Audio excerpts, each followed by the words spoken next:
Tuhanku. Tekadku Tuhan mengikut-Mu selama hidupku, berpegang teguh kepada iman dan percayaku.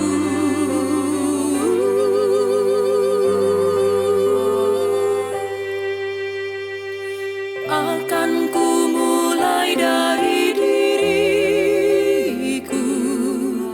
melakukan sikap yang benar,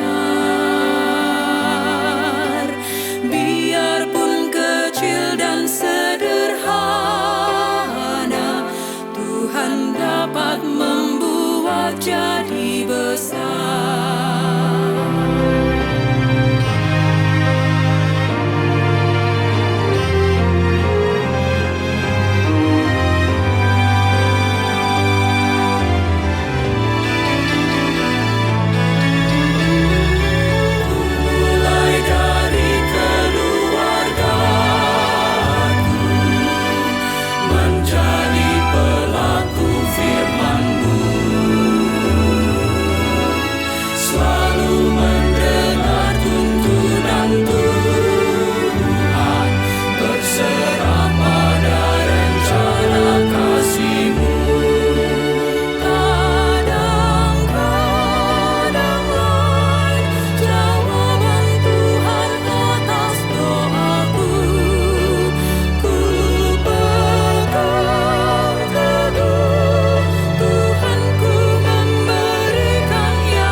Umat Tuhan yang terkasih, kami informasikan bahwa link ibadah minggu online yang diselenggarakan melalui YKB GKI TV hanya dapat diakses pada 4 jam kebaktian, yaitu pada pukul 9, pukul 11, pukul 17, dan 19.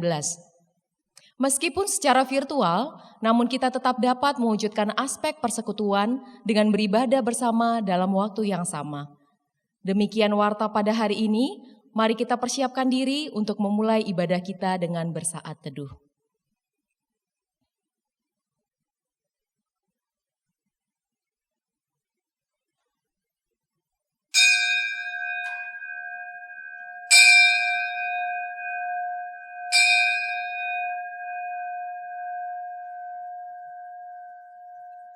Selamat hari Minggu umat yang terkasih. Bersama dengan keluarga kita, marilah kita memuji Allah yang Maha Tinggi.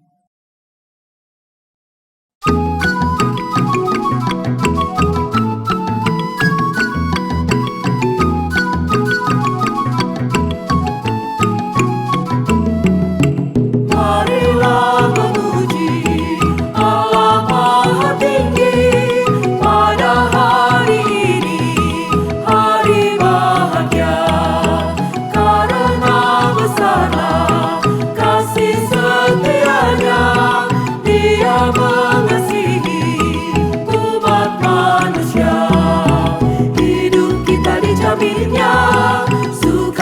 harta dilimpahkan, keluarga diberkati, umur panjang diberikan.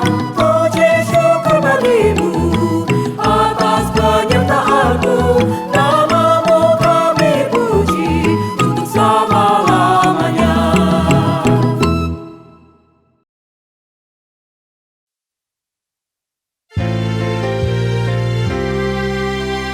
Pertolongan kita adalah dalam nama Tuhan yang menjadikan langit dan bumi.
Tuhan beserta saudara.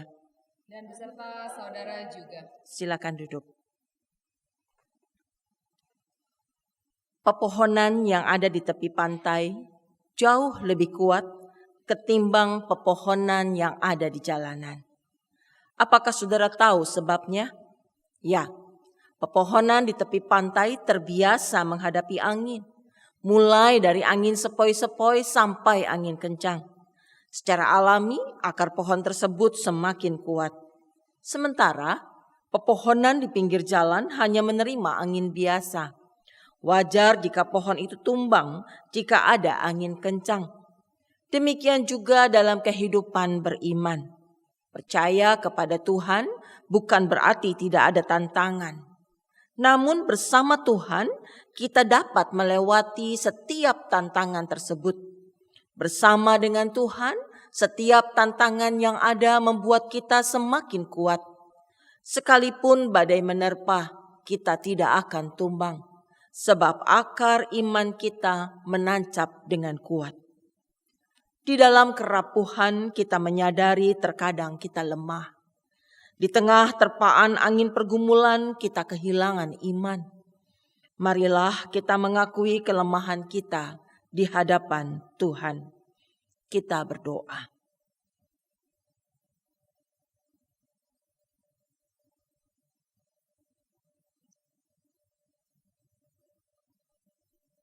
Ya Bapa di dalam sorga, kami bersyukur atas kasih setiamu yang nyata dalam kehidupan kami dan keluarga kami. Engkau memerhatikan kami satu persatu. Engkau menolong kami indah pada waktunya. Di dalam syukur kami juga menyadari akan kelemahan kami. Ketika tantangan menerpa, kami kadang mengandalkan kekuatan kami. Ketika kami salah jalan, kami mulai menyalahkan Engkau dan sesama kami. Ketika kami berhasil, kami lupa untuk mengucap syukur kepadamu. Ya Bapa, ampunilah kami. Tolonglah kami, agar kami dan keluarga kami selalu bersandar kepadamu dalam setiap musim kehidupan. Di dalam nama Tuhan Yesus kami memohon. Amin.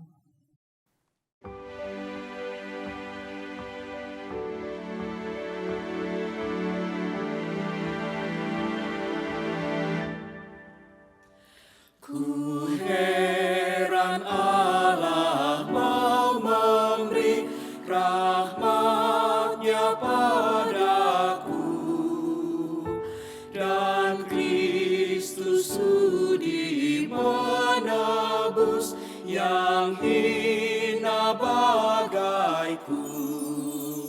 Namun ku tahu yang ku percaya, dan aku yakin kan kuasanya.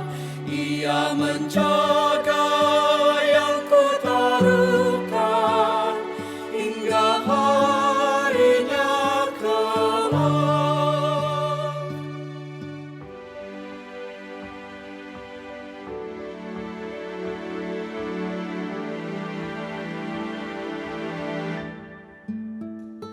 Ku heran oleh rahmat-Nya, hatiku beriman, dan oleh kuasa sabda-Nya, jiwaku pun tentram. Namun ku tahu yang ku percaya, dan aku yakin kan kuasanya. Ia menjaga yang ku taruhkan hingga harinya kelak.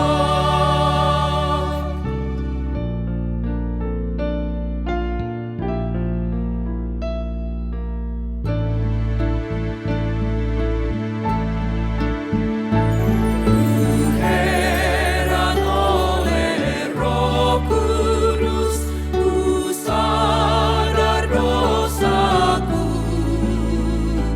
dan dalam firman ku kenal siapa penebus.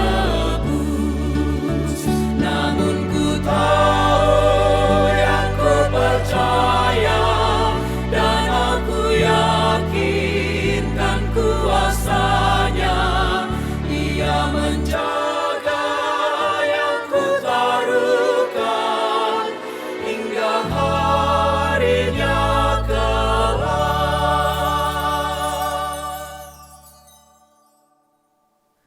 Saudaraku, bagi setiap kita yang telah mengakui dosanya di hadapan Tuhan, dengarkanlah berita pengampunan dari Amsal 3 ayat 5 sampai dengan yang ke-6.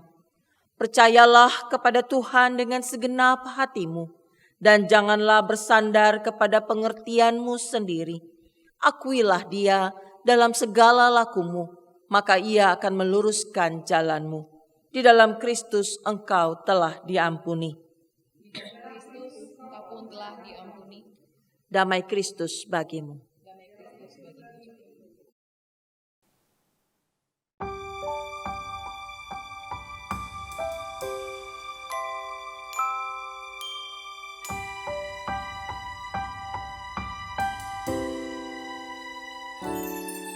Kau cintai aku tanpa batas.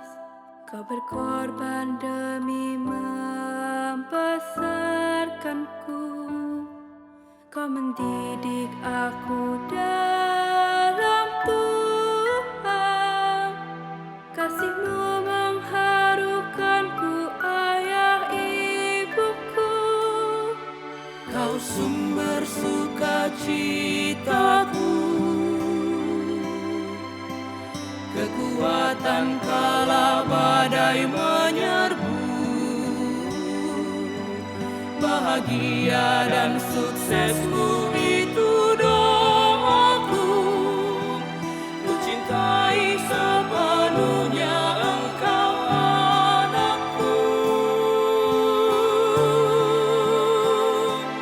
Terima kasih Tuhanku atas keluarga yang Kau beri. Di dalamnya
Umat yang terkasih, mari kita bersatu di dalam doa.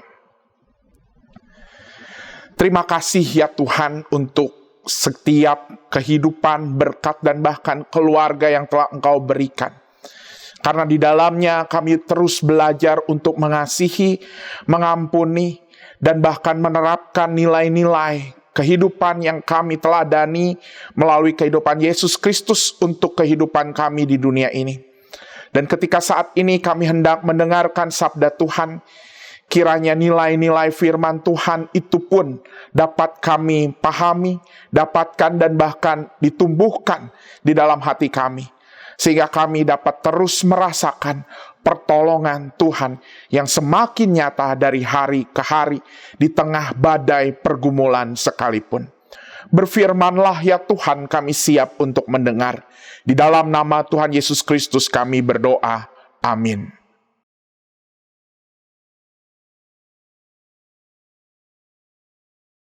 Bacaan pertama dari Yeremia 14 ayat 7 sampai dengan 10 dilanjutkan dengan ayat 19 sampai dengan 22. Sekalipun kesalahan-kesalahan kami bersaksi melawan kami, bertindaklah membela kami ya Tuhan oleh karena nama-Mu. Sebab banyak kemurtatan kami telah berdosa kepadamu. Ya pengharapan Israel, penolongnya di waktu kesusahan. Mengapakah engkau seperti orang asing di negeri ini? Seperti orang perjalanan yang hanya singgah untuk bermalam?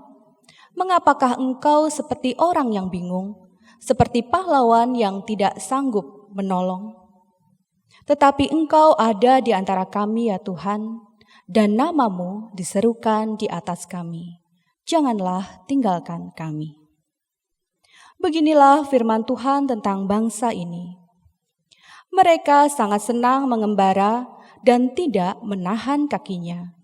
Sebab itu, Tuhan tidak berkenan kepada mereka, tetapi sekarang Ia mau mengingat kesalahan mereka dan mau menghukum dosa mereka. Telah kau tolakkah Yehuda sama sekali? Telah merasa muakkah engkau terhadap Sion? Mengapakah kami kau pukul sedemikian, sehingga tidak ada kesembuhan lagi bagi kami? Kami mengharapkan damai sejahtera, tetapi tidak datang sesuatu yang baik. Mengharapkan waktu kesembuhan, tetapi hanya ada kengerian. Ya Tuhan, kami mengetahui kefasikan kami dan kesalahan nenek moyang kami. Sungguh, kami telah berdosa kepadamu. Janganlah engkau menampik kami oleh karena nama-Mu, dan janganlah engkau menghinakan tahta kemuliaan-Mu. Ingatlah perjanjian-Mu dengan kami, janganlah membatalkannya. Adakah yang dapat menurunkan hujan di antara dewa kesia-siaan bangsa-bangsa itu? Atau dapatkah langit sendiri memberi hujan lebat? Bukankah hanya Engkau saja ya Tuhan Allah kami, pengharapan kami yang membuat semuanya itu? Demikianlah sabda Tuhan. Syukur kepada Allah.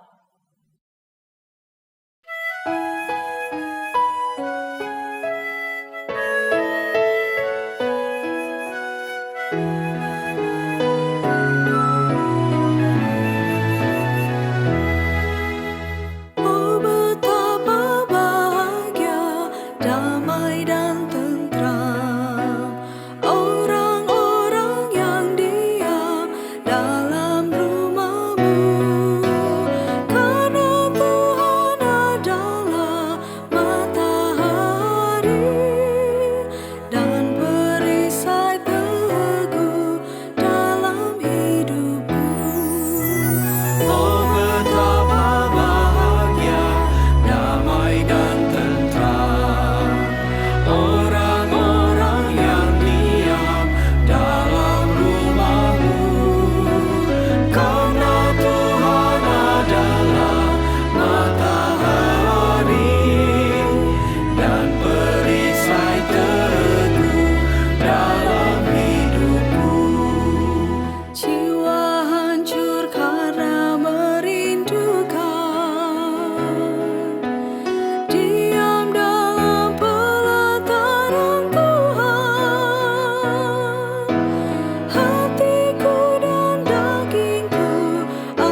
Bacaan kedua dari 2 Timotius 4 ayat 6 sampai dengan 8 dilanjutkan dengan ayat 16 sampai dengan 18. Mengenai diriku, darahku sudah mulai dicurahkan sebagai persembahan dan saat kematianku sudah dekat. Aku telah mengakhiri pertandingan yang baik. Aku telah mencapai garis akhir dan aku telah memelihara iman. Sekarang telah tersedia bagiku mahkota kebenaran yang akan dikaruniakan kepadaku oleh Tuhan, Hakim yang adil pada harinya. Tetapi bukan hanya kepadaku, melainkan juga kepada semua orang yang merindukan kedatangannya. Pada waktu pembelaanku yang pertama, tidak seorang pun yang membantu aku. Semuanya meninggalkan aku. Kiranya hal itu jangan ditanggungkan atas mereka. Tetapi Tuhan telah mendampingi aku dan menguatkan aku, supaya dengan perantaraanku Injil diberitakan dengan sepenuhnya dan semua orang bukan Yahudi mendengarkannya. Dengan demikian aku lepas dari mulut singa. Dan Tuhan akan melepaskan aku dari setiap usaha yang jahat. Dia akan menyelamatkan aku sehingga aku masuk ke dalam kerajaan-Nya di sorga. Baginya lah kemuliaan selama-lamanya. Amin. Demikianlah sabda Tuhan. Syukur kepada Allah. Injil Tuhan kita Yesus Kristus menurut Lukas pasal 18 ayat 9 sampai 14. Dan kepada beberapa orang yang menganggap dirinya benar dan memandang rendah semua orang lain, Yesus mengatakan perumpamaan ini. Ada 2 orang pergi ke bait Allah untuk berdoa. Yang seorang adalah Farisi dan yang lain pemungut cukai. Orang Farisi itu berdiri dan berdoa dalam hatinya begini. Ya Allah, aku mengucap syukur kepadamu, karena aku tidak sama seperti semua orang lain.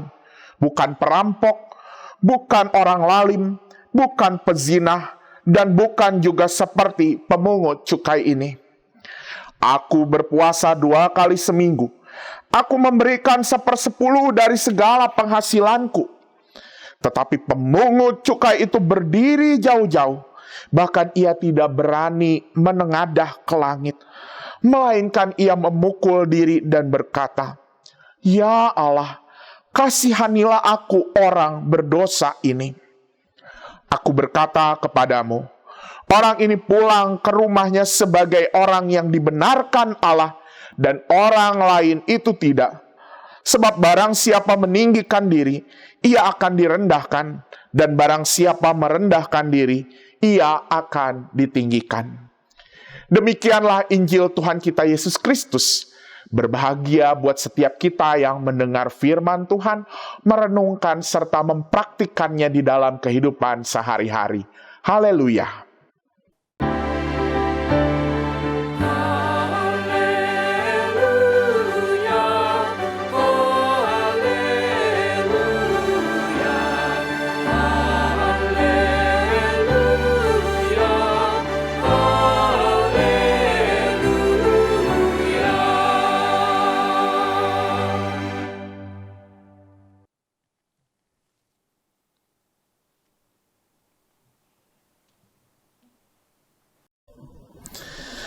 Saya bisa memastikan ibu bapak dan saudara semua kalau setiap kita pasti pernah meminta tolong.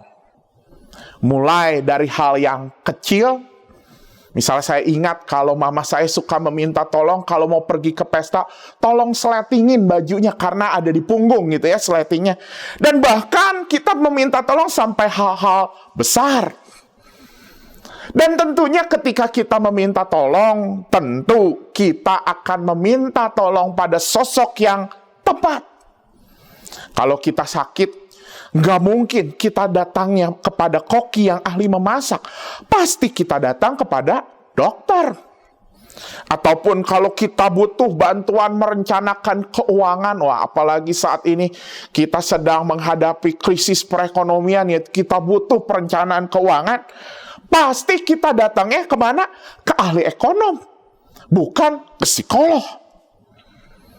Atau bahkan di dalam kehidupan pendidikan, saya sering mendapat telepon atau WA dari anak sekolah minggu atau anak remaja yang menanyakan soal ujian mereka ketika mereka mau ujian soal agama. Mereka nanyanya ke pendeta, nggak mungkin ke saya menanyakan soal matematika. Lalu bagaimana dengan pertolongan Tuhan? Sebagaimana tema kita pada hari ini. Apakah ketika kita meminta pertolongan pada Tuhan, kita juga sudah memiliki pengenalan yang tepat tentang Tuhan? Kita sudah memiliki pemahaman yang benar tentang pertolongan Tuhan.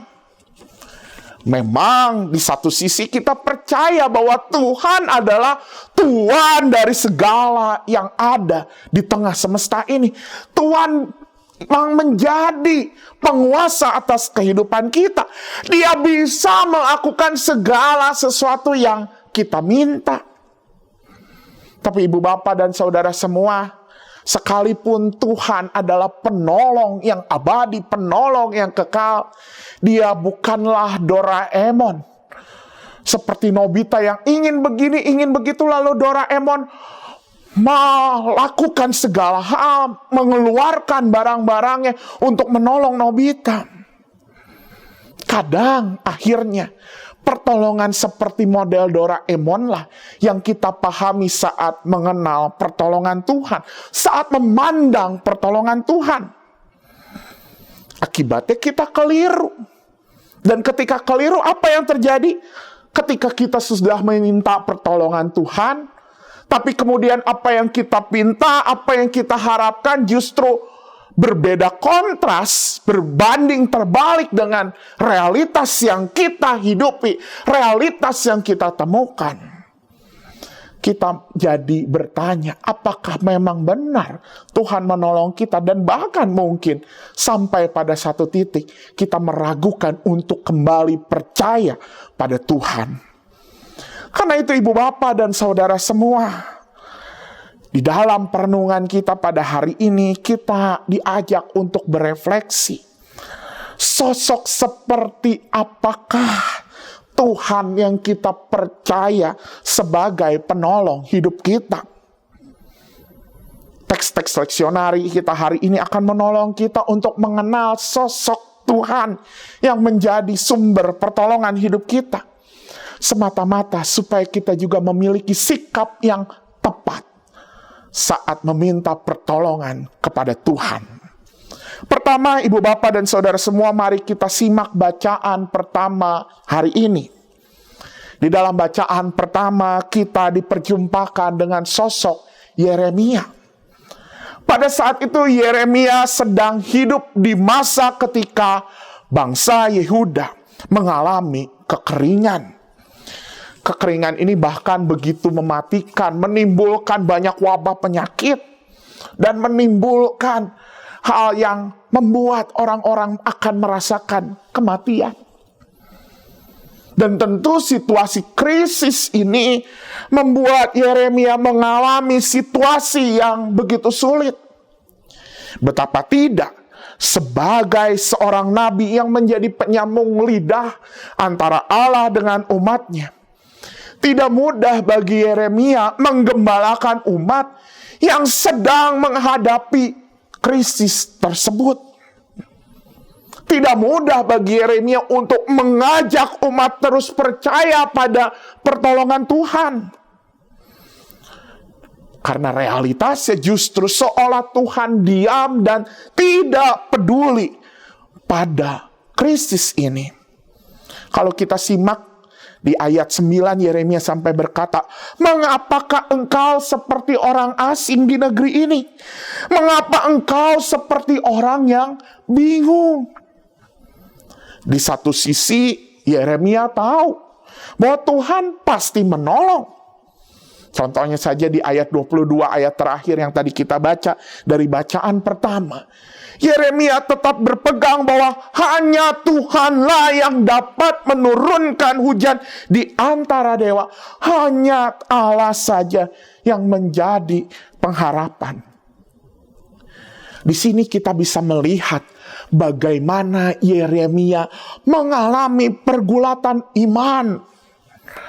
Pemikiran-pemikirannya begitu kontradiktif satu sama lain. Yang satu berpikir percaya bahwa Tuhan pasti menolong, tapi di satu sisi ia tidak dapat menyangkal realitas hidup yang begitu sulit.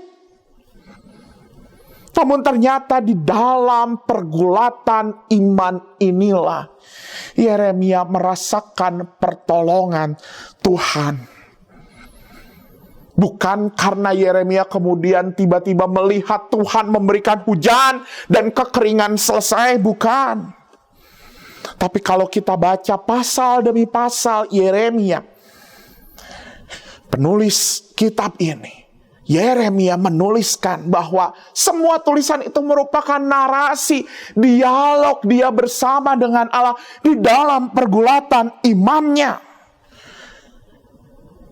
Allah hadir sebagai sosok yang mau menjadi sahabat, yang menjadi teman, mengobrol, teman yang mendengarkan segala keluh kesah Yeremia.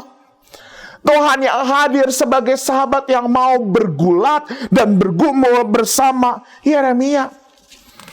Dan bahkan kalau kita membaca naskah ini dengan lebih lengkap, Allah bahkan memberi ruang untuk Yeremia bergumul, dan bahkan sampai Tuhan merelakan diri, memberi ruang untuk Yeremia menyalahkan dirinya, mempersalahkan diri Tuhan.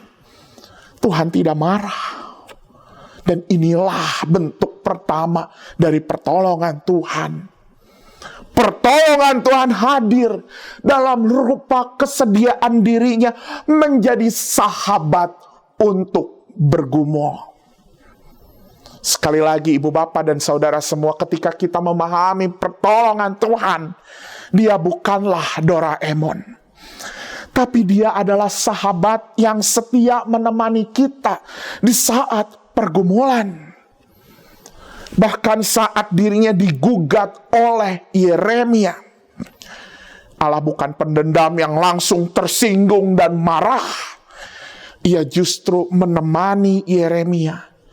Hingga kemudian Yeremia merasakan kelegaan dan kedamaian di tengah pergulatannya.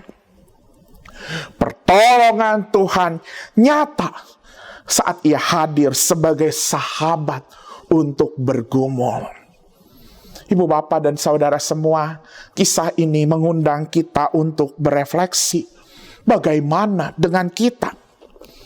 Tidak jarang pergulatan yang Yeremia rasakan, pergulatan yang begitu kontradiktif juga hadir dalam hidup kita. Maka ketika kita mengalami hal itu, kemana kita membawa pergumulan tersebut? Apakah kita memang membawa pergulatan itu untuk bersama dengan Allah? Atau justru di dalam persoalan, di dalam pergumulan, kita menjauhkan diri dari Allah? Ini juga termasuk ketika kita memiliki pergumulan di tengah keluarga. Kadang karena keluarga kita memiliki pergumulan, akhirnya kita malu untuk datang ke gereja. Kita akhirnya menjauhkan diri dari komunitas, dari tubuh Kristus. Karena kita merasa, aduh keluarga saya tidak sempurna. Keluarga saya begitu rapuh. Aduh malu. Dan akhirnya ketika di dalam pergumulan justru kita menjauhkan kita dan bahkan keluarga kita dari Tuhan.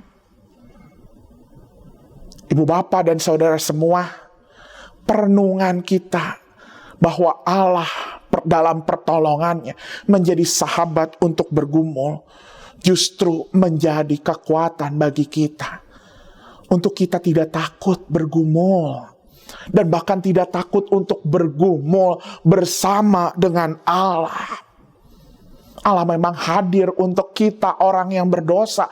Allah memang hadir untuk kita yang penuh dengan keterbatasan memahami karya dan pemikirannya. Allah memang hadir untuk menjadi sahabat bagi kita yang memiliki persoalan. Karena itu ketika kita ada dalam persoalan, ada di dalam pergumulan, jangan menjauhkan diri kita dari Allah. Jangan menjauhkan kita dari gereja yang adalah komunitas dari tubuh Kristus itu sendiri. Ketika ada pergumulan suami istri, bawalah itu. Ada kan momen percakapan, penggembalaan dengan pendeta. Pakai momen itu, jangan malu, jangan merasa, aduh saya dianggap berdosa lah. Memang tanpa pergumulan pun kita sudah berdosa kok. Ketika ada persoalan adik kakak atau mungkin anak orang tua datang, mungkin ke kakak pembimbing remaja pemuda, kalau untuk teman-teman remaja pemuda. Atau mungkin datang ke pendeta atau penatua, ada mentor, ada pelayanan-pelayanan pasutri datang. Intinya adalah jangan menjauhkan dari Tuhan, karena Allah adalah sahabat yang mau bersama-sama bergumul dengan kita. Di satu sisi ini juga menjadi PR untuk gereja. Apakah kita sebagai gereja juga mencitrakan Kristus yang menjadi sahabat untuk orang-orang yang bergumul? Atau kita malah menjadi gereja yang menghakimi orang-orang yang memiliki persoalan? Sekali lagi, jangan takut untuk bergumul. Dan jadilah gereja yang menjadi sahabat untuk orang-orang yang bergumul. Sebab apa? Pertolongannya nyata.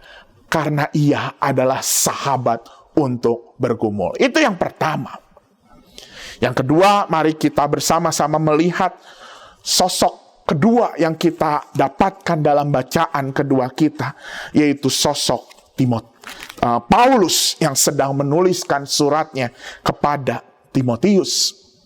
Pada saat itu Paulus sedang meneguhkan Timotius yang sedang ragu untuk melanjutkan tugas pelayanannya. Kenapa? Karena banyak orang yang menentang Timotius dan banyak orang yang sinis terhadap Timotius.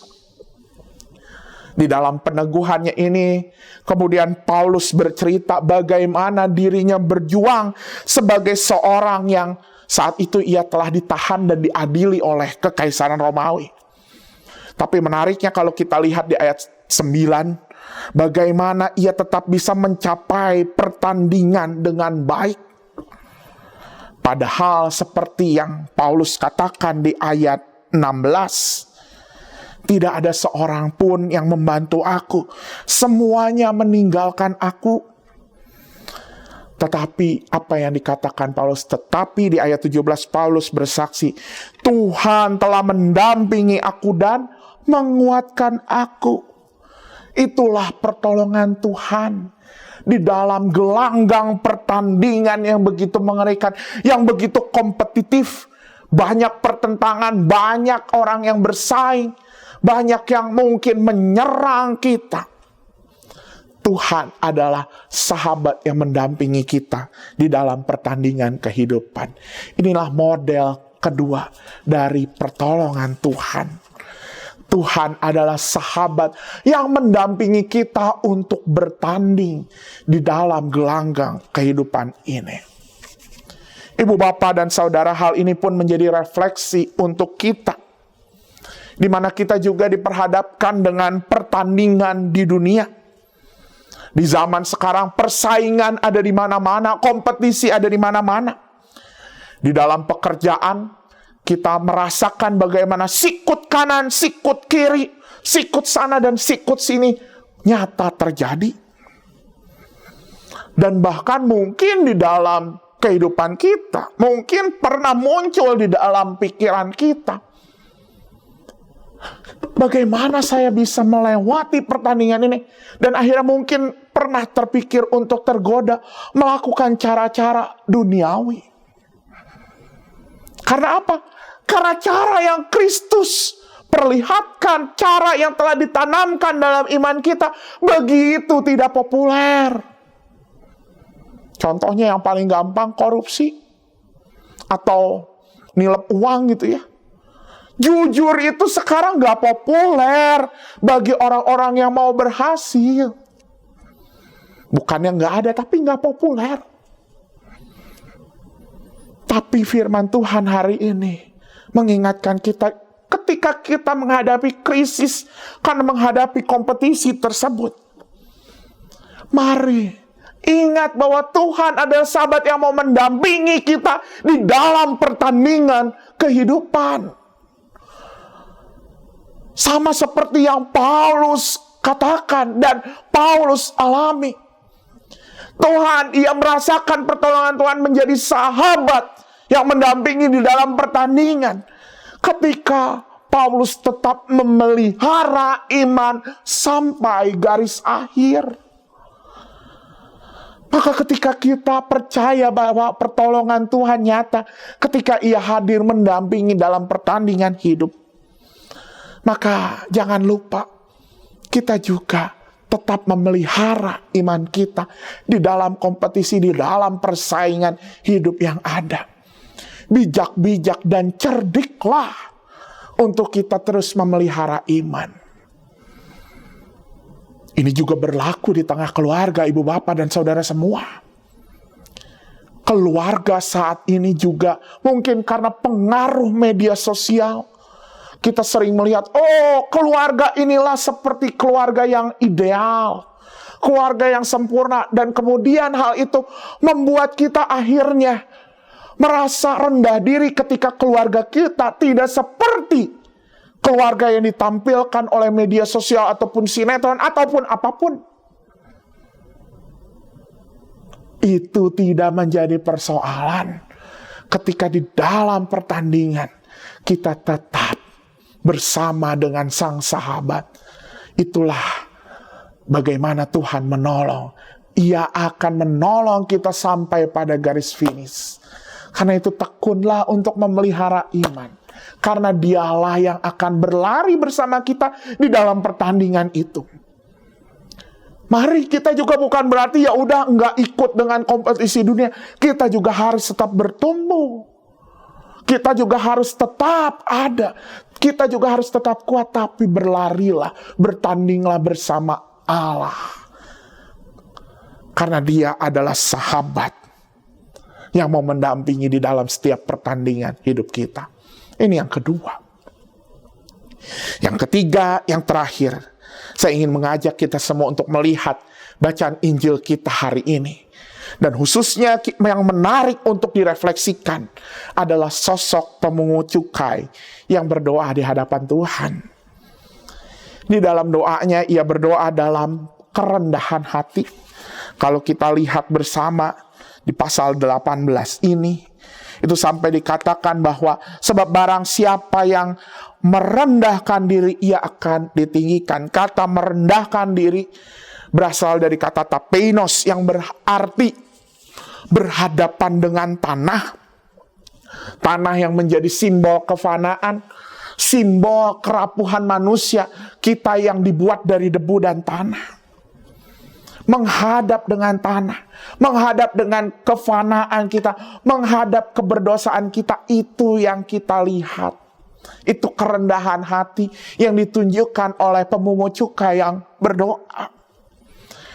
Ini kontras dengan orang Farisi yang justru menunjukkan kesalehannya. Dan apa kata Yesus? Sikap merendahkan diri inilah yang justru dibenarkan oleh Tuhan. Justru sikap merendahkan diri inilah, tapeinos inilah yang dipakai Tuhan untuk memperlihatkan bagaimana pertolongannya nyata. Justru Tuhan melakukan karya untuk menyucikan, membenarkan, menyucikan, menguduskan orang-orang yang merendahkan diri. Di sini kita melihat model pertolongan Allah yang ketiga. Bahwa ternyata Allah adalah sahabat untuk orang yang berdosa. Dia adalah sahabat yang mau menyucikan. Model persahabatannya, model pertolongannya bukan transaksional. Ayo melakukan dulu kesalahan baru saya tolong. Bukan seperti itu. Tapi ia adalah sahabat orang yang berdosa. Sahabat orang yang merendahkan dirinya. Dan model pertolongan ini membuat kita berefleksi. Janganlah malu bagi kita untuk mengaku dosa kita. Untuk mengaku salah kita. Pertolongannya justru nyata saat kita merendahkan hati, saat kita merendahkan diri. Perenungan ini mengingatkan saya sewaktu bina kader pendeta beberapa tahun yang lalu. Pada saat itu kami calon-calon pendeta harus naik gunung. Dan dengan postur tubuh saya yang cukup besar, sebenarnya itu adalah hal yang begitu menantang. Tapi saya selalu memiliki rasa di dalam hati, saya pasti mampu, saya pasti mampu. Dan akhirnya ketika ada teman yang menolong, ayo Ki, didorong dari belakang. Saya bilang, enggak, saya bisa. Dan kemudian ketika selesai turun gunung dan berefleksi di dalam kelompok, saya begitu terkejut karena ternyata teman saya yang tadi mau menolong, terus saya bilang, enggak, saya mampu, berkata, saya sedih. Saya sebenarnya mau menolong kamu, tapi kamu menolak karena kamu merasa mampu. Padahal sebenarnya saya memang udah capek, udah ngos-ngosan pada saat itu. Dan saya akhirnya menyadari betapa sombongnya saya, betapa angkuhnya saya merasa diri bisa, merasa diri, wah pokoknya mampu. Tapi akhirnya saya melupakan pertolongan yang datang. Saya mengabaikan pertolongan yang datang. Dan cerita ini mengingatkan saya benar. Orang yang meninggikan diri justru membuat pertolongan Tuhan tidak nyata. Harus kita udah aja mengaku kita lemah. Dan akhirnya kita bisa menikmati pertolongannya. Dan inilah yang justru bisa juga menjadi pemulihan di dalam keluarga, ibu bapak, dan saudara semua. Ketika kita sama-sama sebagai anggota keluarga saling mengakui salah kita, mengakui kelemahan kita. Enggak gengsi untuk minta maaf dengan anggota keluarga sendiri. Bukankah di situ kita akan merasakan perdamaian dan pertolongan Tuhan? Tuhan akan menolong keluarga kita. Kita akan merasakannya bukan saat kita meninggikan hati. Tapi ketika kita saling merendahkan hati, saling memaafkan satu sama lain, saling menerima kefanaan satu sama lain tanpa ada gengsi. Tapi kita tapeinos, merendahkan hati. Maka itu ibu bapak dan saudara semua, ketika kita hari ini bersama-sama merenungkan tema keluarga yang percaya pada pertolongan Tuhan, maka milikilah makna yang tepat pada pertolongan Tuhan. Ingatlah model pertolongannya. Tidak serta-merta pertolongan Tuhan itu membebaskan kita dari segala kesulitan dan pergumulan. Sebab pertolongannya nyata ketika dia menjadi sahabat untuk bergumul. Jangan takut untuk bergumul bersama dengan Tuhan. Jangan malu untuk bergumul bersama dengan Tuhan. Dan pertolongannya pun hadir ketika ia menjadi sahabat yang mendampingi kita di dalam pertandingan dunia ini. Maka tekunlah terus untuk memelihara iman dalam setiap kompetisi yang ada di tengah dunia ini. Dan yang ketiga, pertolongannya nyata ketika dia menjadi sahabat untuk orang-orang yang berdosa. Sahabat yang memulihkan, menyucikan. Karena itu jangan gengsi untuk mengaku dosa dan meminta maaf satu sama lain. Maka ibu bapak dan saudara semua, perenungan ini bukan sekadar membuat kita memiliki paham yang benar, paham yang tepat akan pertolongan Tuhan. Tapi kita juga memiliki sikap yang tepat saat kita mengharapkan dan meminta dan bahkan percaya pada pertolongan Tuhan. Dalam situasi apapun, dalam badai hidup sekalipun, kita memiliki sikap yang tepat untuk menantikan pertolongannya. Tuhan menyertai kita semua. Amin.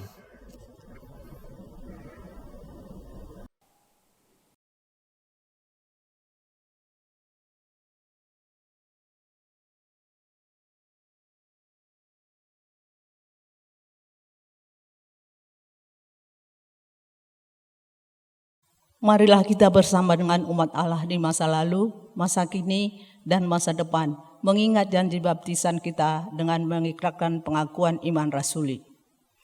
Aku percaya kepada Allah, Bapa yang Maha Kuasa, ahli langit dan bumi, dan kepada Yesus Kristus, anaknya yang tunggal Tuhan kita, yang dikandung dari Roh Kudus, lahir dari anak darah Maria, yang menderita sengsara di bawah pemerintahan Pontius Pilatus, disalibkan, mati dan dikuburkan, turun ke dalam kerajaan maut. Pada hari yang ketiga, bangkit pula dari antara orang mati, naik ke surga, duduk di sebelah kanan Allah, Bapa yang Maha Kuasa. Dan dari sana Ia akan datang untuk menghakimi orang yang hidup dan yang mati.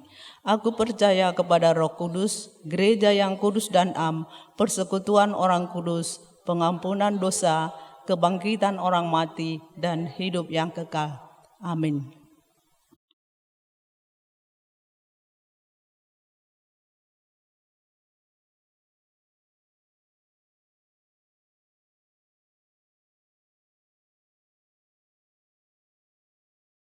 Mari saudara-saudara kita tundukkan kepala, kita naikkan doa syafaat kita.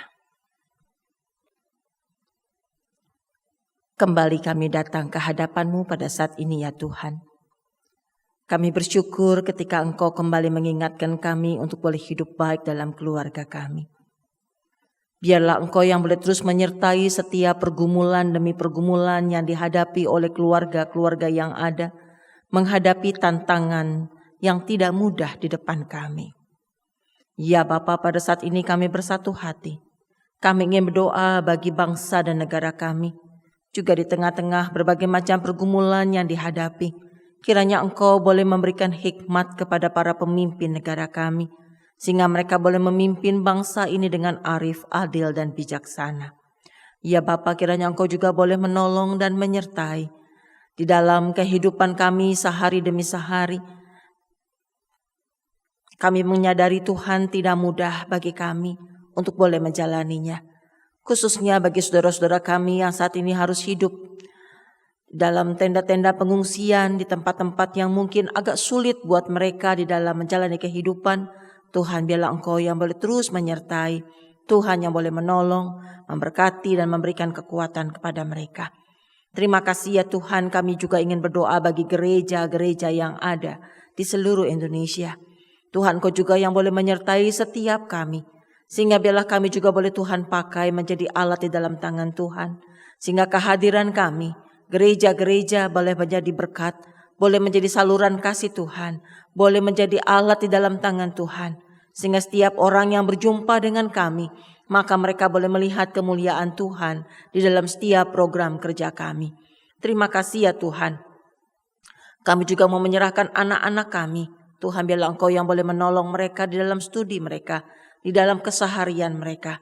Sehingga Engkau boleh terus memakai anak-anak kami juga menjadi alat di dalam tangan-Mu. Terima kasih ya Tuhan. Inilah doa kami yang kami naikkan dalam doa Bapa, yang kami naikkan dalam nama Tuhan Yesus Kristus yang mengajarkan kami berdoa.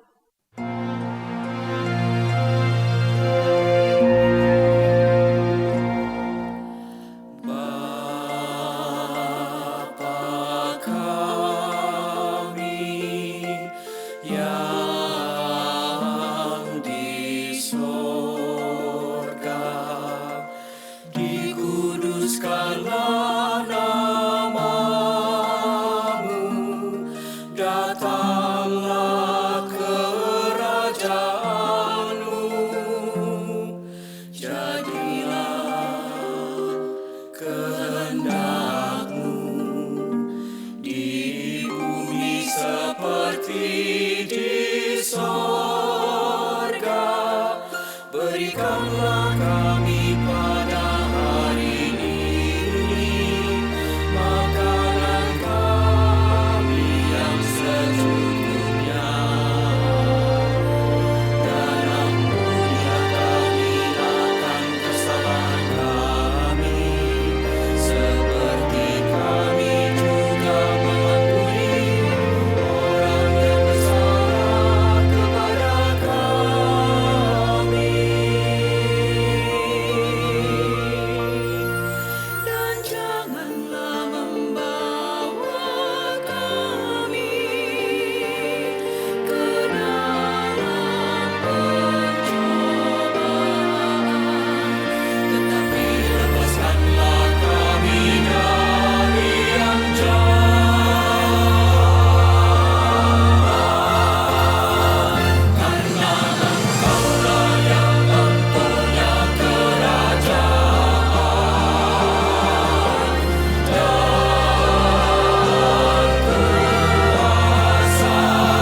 Mari kita berikan persembahan kepada Tuhan. Mazmur 28 ayat 7 mengatakan, Tuhan adalah kekuatanku dan perisaiku, kepadanya hatiku percaya. Aku tertolong sebab itu beria-ria hatiku, dan dengan nyanyianku aku bersyukur kepadanya. Saudara-saudara dapat mengirimkan persembahan ke rekening gereja masing-masing.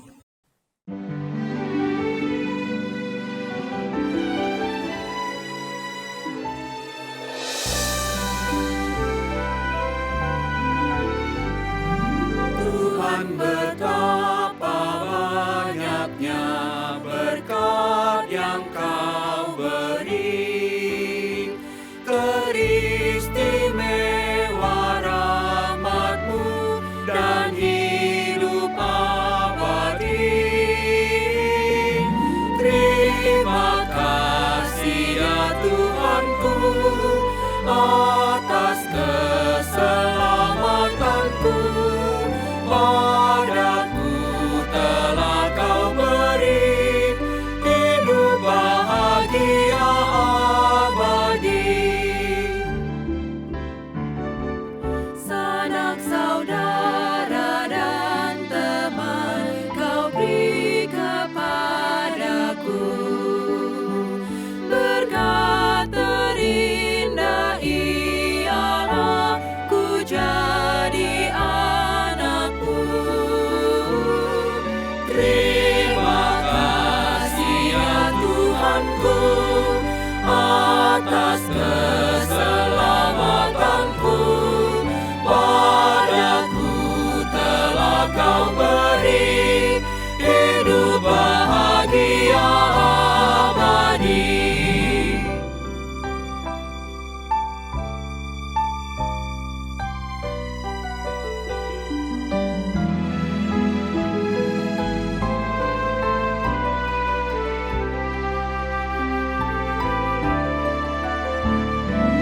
Setiap hari rahmat-Mu tiada putusnya. Hendak ku puji nama-Mu tetap selamanya. Terima kasih ya Tuhanku atas keselamatanku. Padaku telah Kau beri hidup bahagia abadi.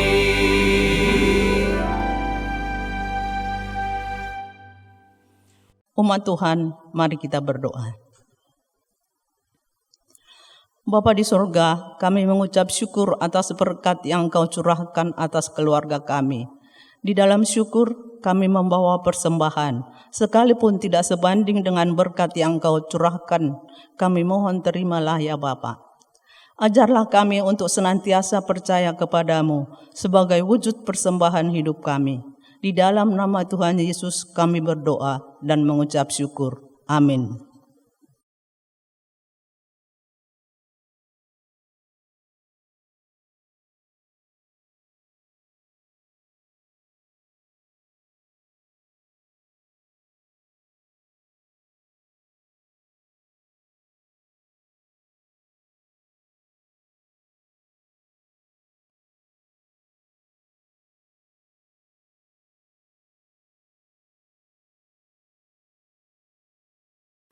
Berbahagialah orang yang bertahan dalam pencobaan.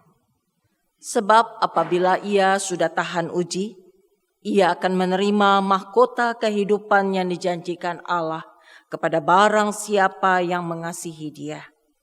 Lanjutkanlah perjalanan hidupmu. Percayalah bahwa Ia yang setia selalu menyertai dan menolongmu sepanjang masa.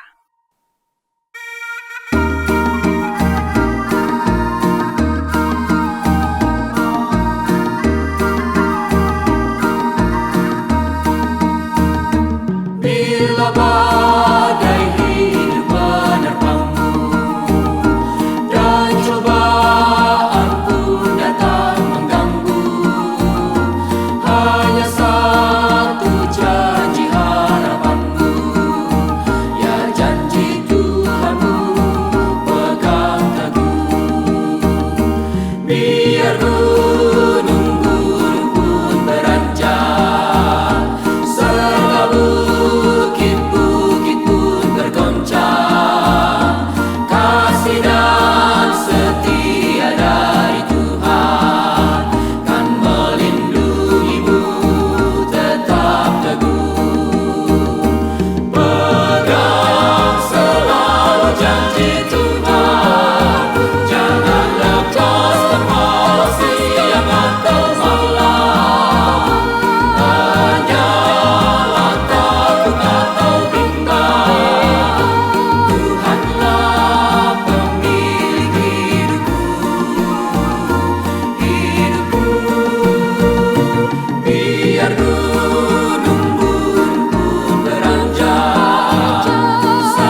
Saudaraku, arahkanlah hatimu kepada Tuhan. Kami mengarahkan hati kami kepada Tuhan. Jadilah saksi Kristus. Syukur kepada Allah, Terpujilah Tuhan. kini dan selamanya.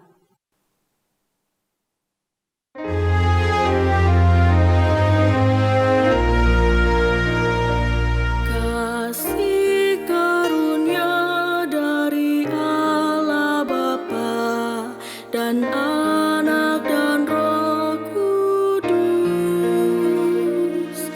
kiranya beserta kamu sekalian, sekarang dan selamanya.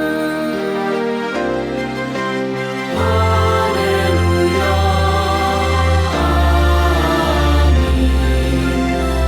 Haleluya, amin. Haleluya, haleluya, amin. Haleluya, amin. Haleluya,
Sahabat, mari dukung pelayanan dan pekabaran Injil melalui YKB dengan membagikan link acara ini kepada sebanyak mungkin orang.